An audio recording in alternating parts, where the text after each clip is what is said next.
Shri Krishna Chaitanya Pranityananda Shri Advaita Gadadhar Shivasati Gaura Bhaktivinoda Hare Krishna Krishna Krishna Hare Hare Hare Rama Rama Rama Hare Hare. Om Namo Bhagavate Vasudevaya. Om Namo Bhagavate Vasudevaya.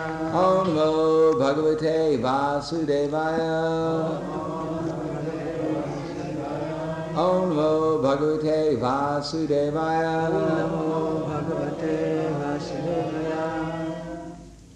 Srimad Bhagavad Gita, Chapter 5, Karma Yoga, Action in Krishna Consciousness, text number 6. Sanyasastu mahavaho dukam aptum ayogataha yoga yukto manir brahma nacharena digachati. This is word for word. Sannyasa, the renounced order of life. To, but, Mahabaho, O mighty armed one. Dukam, distress. Aptum, afflicts one with. Ayogataha, without devotional service. Yoga yukta, one engaged in devotional service.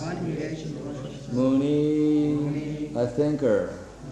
Brahma, the Supreme. Nacharena, without delay. Adigachati, attains. Translation and purport by His Divine Grace A.C. Bhaktivedanta Swami Srila Prabhupada. Merely renouncing all activities, yet not engaging in the devotional service of the Lord, cannot make one happy. But a thoughtful person engaged in devotional service can achieve the Supreme without delay. Srila Prabhupada's purport. There are two classes of sannyasis. For persons in the renounced order of life, the Mayavadi sannyasis are engaged in the studies of Sankhya philosophy, whereas the Vaishnava sannyasis are engaged in the study of Bhagavatam philosophy, which affords a proper commentary on the Vedanta Sutras. The Mayavadi sannyasis also study the Vedanta Sutras, but use their own commentary called Sharirak Bhasya, written by Sankaracharya. The students of the Bhagavat school are engaged in the devotional service of the Lord according to Pancharatriki Vidi regulations, and therefore the Vaishnava sannyasis have multiple engagements in the transcendental service of the Lord. The Vaishnava sannyasis have nothing to do with material activities, and yet they perform various activities in their devotional service to the Lord. But the Mayavadi sannyasis engaged in the studies of Sankhya and Vedanta and speculation cannot relish the transcendental service of the Lord. Because their studies become very tedious, they sometimes become tired of Brahman speculation, and thus they take shelter of the Bhagavatam without proper understanding. Consequently, their study of the Srimad Bhagavatam becomes troublesome. Dry speculations and impersonal interpretations by artificial means are all useless for the Mayavadi sannyasis. The Vaishnava sannyasis, who are engaged in the devotional service, are happy in the discharge of their transcendental duties, and they have the guarantee of ultimate entrance into the kingdom of God. The Mayavadi sannyasis sometimes fall down from the path of self-realization and again enter into material activities of a philanthropic and altruistic nature, which are nothing but material engagements. Therefore, the conclusion is that those who are engaged in Krishna consciousness are better situated than the sannyasis engaged in simple speculation about what is Brahman and what is not Brahman, although they too come to Krishna consciousness after many births. Sanyasastu mahabaho tattamitrami dukam aptuma yogataha yoga yuktapim nir brahma nacharena digachati. Merely renouncing all activities, yet not engaging in the devotional service of the Lord, cannot make one happy. But a thoughtful person engaged in devotional service can achieve the Supreme without delay. Arjuna, at the beginning of this chapter, he again asked the same question he's been asking in other chapters, namely, which is better, to renounce material activities or to engage in Krishna's service. And the process of renouncing the material world, getting free from the material world, is mentioned here as Sankhya philosophy. Therefore Krishna said that only the ignorant, or verse he brings out that Gyayak Sanitya Sanyasi Yo No Dvaishna Kamshati Edvanvau Hi Mahavaho Dukkam Sukham Bandha Pramuchite. That one who neither hates nor desires the results of his activities is known to be always renounced. Such a person, situated in, free from all dualities, easily overcomes material bondage and is completely liberated, almighty armed Arjuna. The main entanglement in the material world is to be always worried about what the results of our work will be.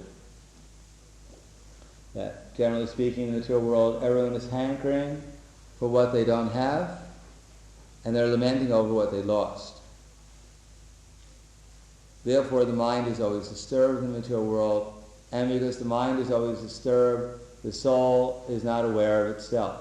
Just like, for instance, if you're looking into a lake that's always disturbed, then all the dirt from the bottom comes up, and you can't see anything very clearly in the lake. Certainly, if there's an object in the bottom of the lake, you can't see it, because there's so much disturbance in the lake. But if the water just calmed down, everything's still, all the dirt settles, then if there's an object at the bottom of the lake, you can see it.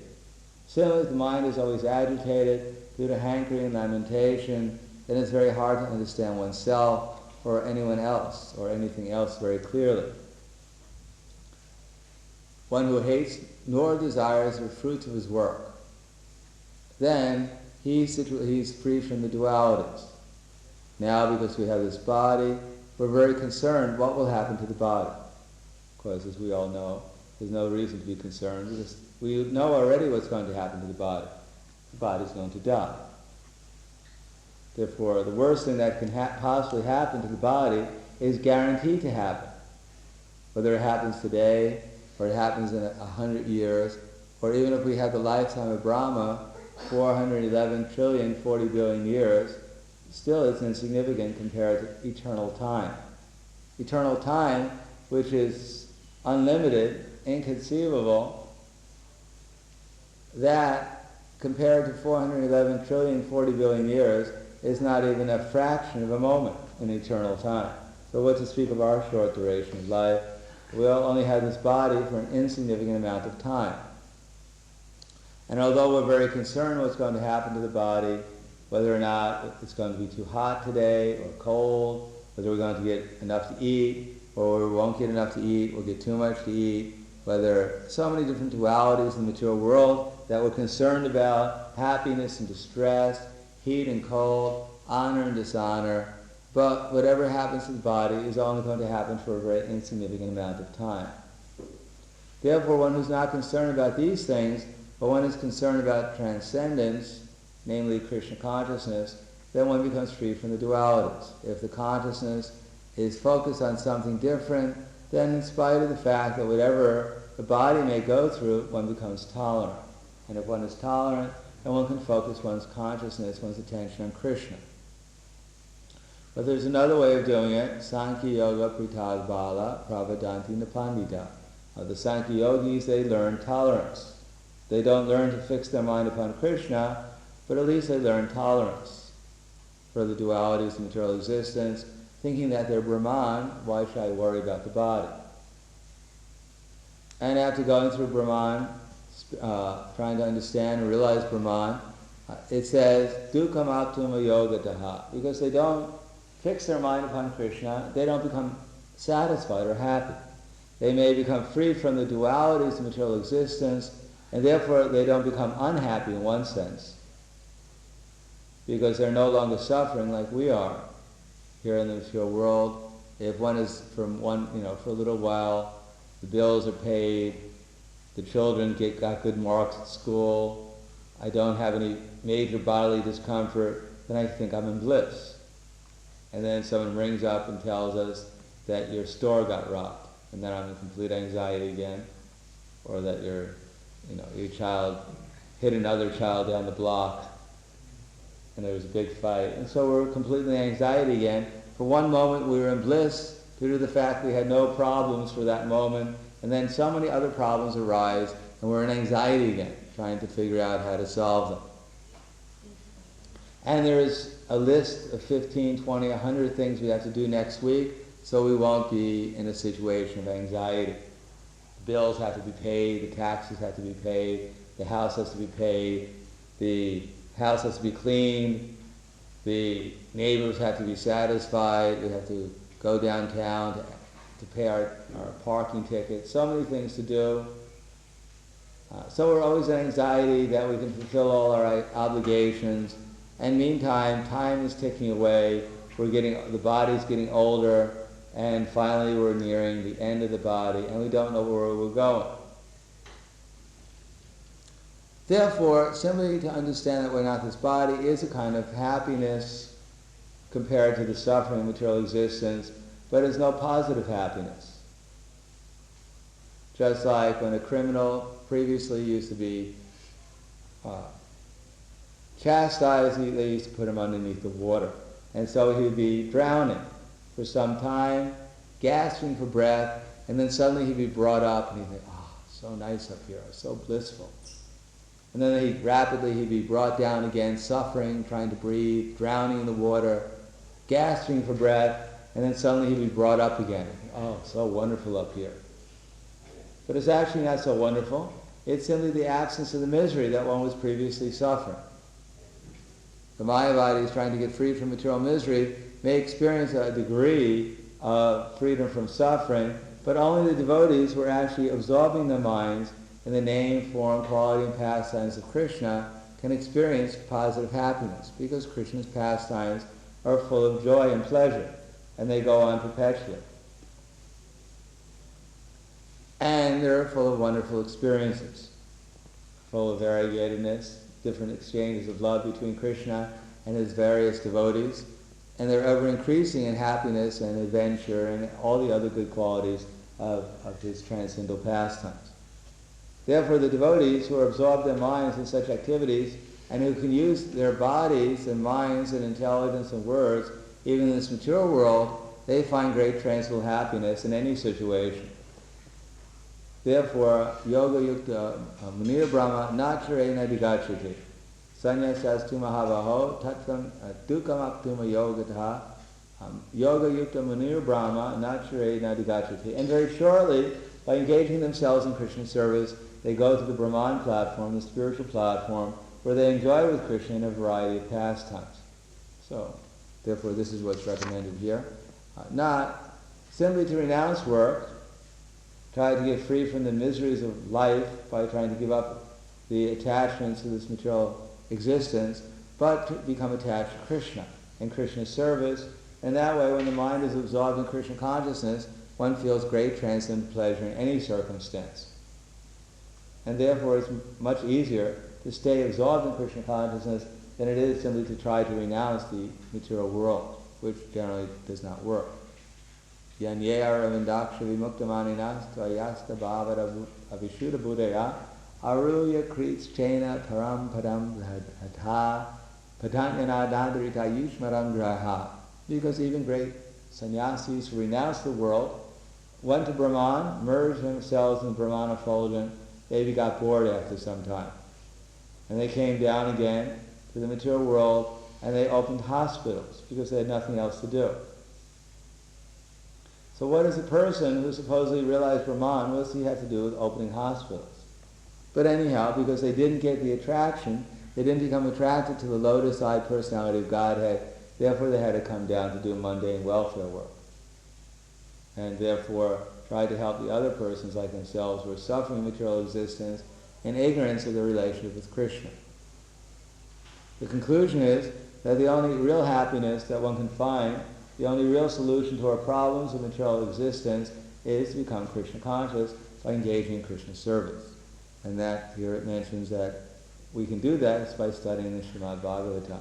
To begin with hearing about the Bhagavatam, the name, form, quality, and pastimes of Krishna, both in this world, how Krishna has created this world, how he's maintaining this world, how he annihilates the world, and how he lives in the spiritual world with his every liberated associates. So to hear from the Bhagavatam philosophy, try to practice it, that will bring about real happiness. Otherwise, even the so-called slogans in the Mayavadis, Tattvamasi or other things, will not ultimately help us. Oh, thank you. Any questions?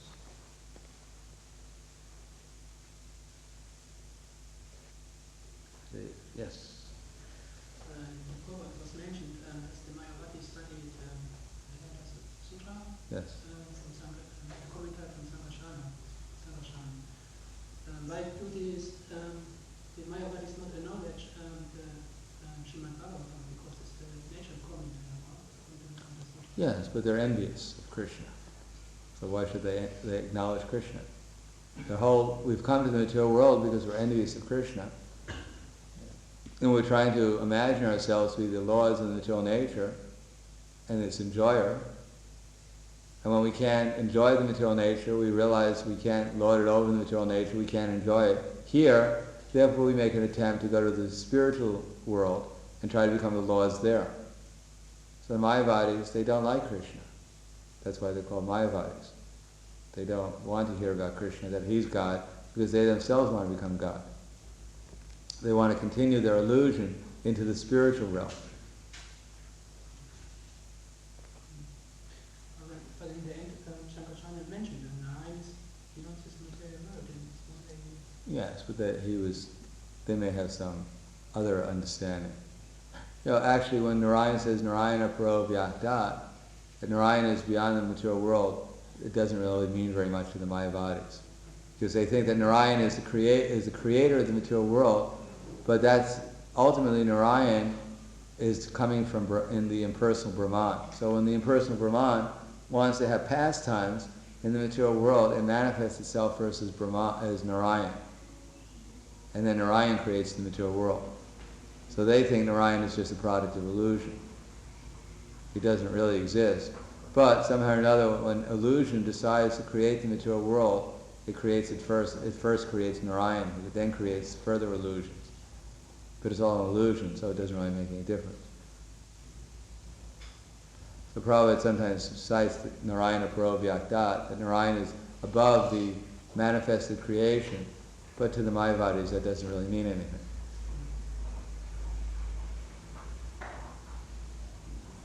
Anything else? Yes. Is it so that the devotees even perceive Brahman as a personality? Yeah. Mahakala. Just like Gopakumara, he was asking, does the devotees perceive the impersonal Brahman as a person? Well, they perceive it as the effulgence of Krishna. And Gopakumara in the Brihad Bhagavatamrita was going between the outer coverings of the universe up to Pradhan. There are 8 coverings of the universe. The last one is Pradhan. And he was on his way to Shiva Loka. And between that, he was in the impersonal Brahman. But there he saw the deity of the impersonal Brahman, Mahakala, which is a form of Krishna. So sometimes he could see the deity of the impersonal Brahman, and sometimes his effulgence was so great, all he could see was Brahman. But because he was a devotee, therefore even when he was in the impersonal Brahman, he saw the deity there as Krishna.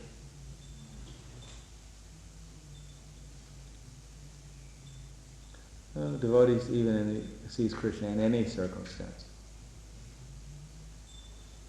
Anything else? Okay, thank you very much. Grantaraj, Bhagavad Gita, Ki Jai, Srila Prabhupada, Ki Jai, Gaur Prahladananda.